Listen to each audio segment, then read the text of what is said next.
We want our kids to be happy and successful.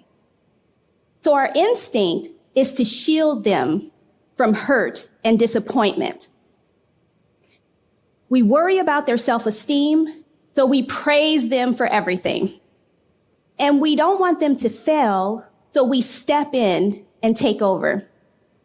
And we do all of this in an attempt to curate a perfect life for them.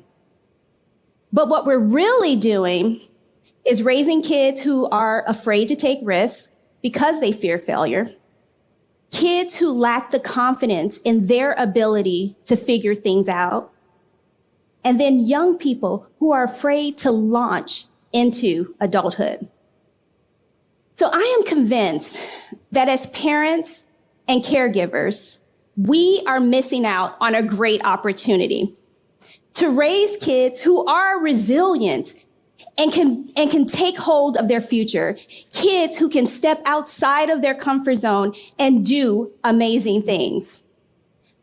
So in order for me to learn as much as I could about raising entrepreneurial kids, I interviewed dozens of parents and kids to find out what they were doing.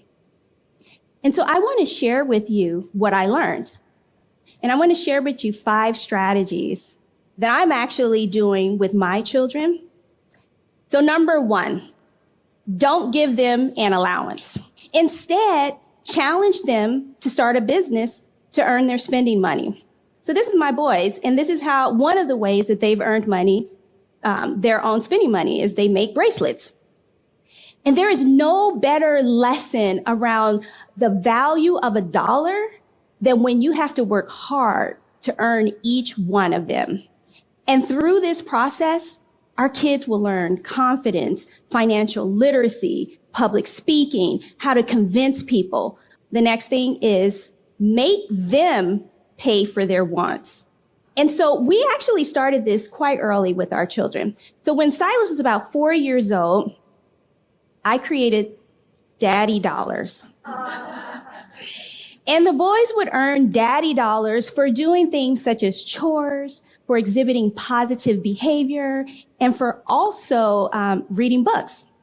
And Silas actually purchased his first bike from using Daddy Dollars. The next is to reduce their prosperity. Now, let's admit it, kids today have a lot of stuff, right?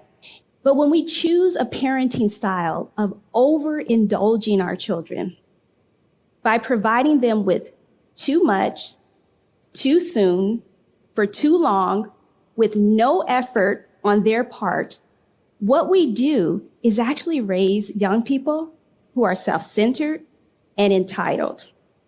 Next is to let them be delight directed. And so this is my son, Isaiah.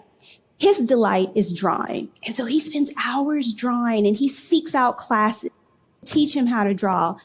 And he was recently awarded an award by the Smithsonian Museum of African Art. But now Isaiah is designing logos for people. I love it. So give them room and space to follow their delights. And then lastly, let them solve their own